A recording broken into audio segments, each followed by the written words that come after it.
Kas jums yra svarbiausia dirbant su žmonėmis turinčiais negalią? Man asmeniškai turbūt labiausiai atskleisti patį žmogų, nematyti jo negalios. Tai sukurti kiekvieną dieną su juo tą ryšį, padėti jam parodyti tas stiprybės, taip pabrėždama, koks jis yra unikalus. Ir tą bandom kiekvieną dieną. Tai turbūt čia mano kiekvienos dienos darbo tikslas, kad atskleisti, koks jis yra originalus. Puiku. O dabar sakykite, kokios bibliotekos organizuojamos veiklos jums buvo įdomiausios? Inutė gal pakomentuos. Taip, man labiausiai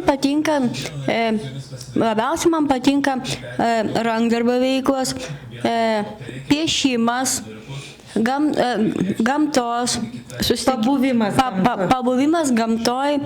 Interaktyvioj palapinėje. Taip, man patinka visur, kur galima save išreikšti. Puiku, Inutė. Ką pasakys Elzytė? Man patinka šokiai.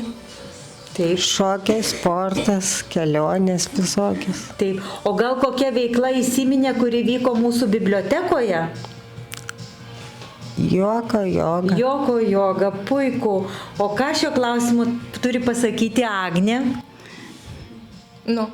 Muzika. Muzika, dainavimas, irgi joko joga. Kas ten? Šiaip mūsų atsiliepimai, kai grįžtam, tai dažniausiai būna įvairūs.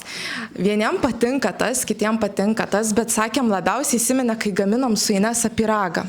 Per dirbtinį intelektą, nes šiais laikais labai populiaru. Tai mes ieškojom receptų, gaminom, žodžiu, sakėm, grįžę į centrą, bandysim, tai tą ir padarėm. Tai dar be galo patiko ir teatro užsiėmimai. Inesa taip pat mums parodė ir švyturius. Ir jie buvo unikalūs, gražus ir išskirtiniai, nes buvo švyturių metai. Tai labai dėkojam Inesai už tą galimybę, kad galėjom parsivežti ir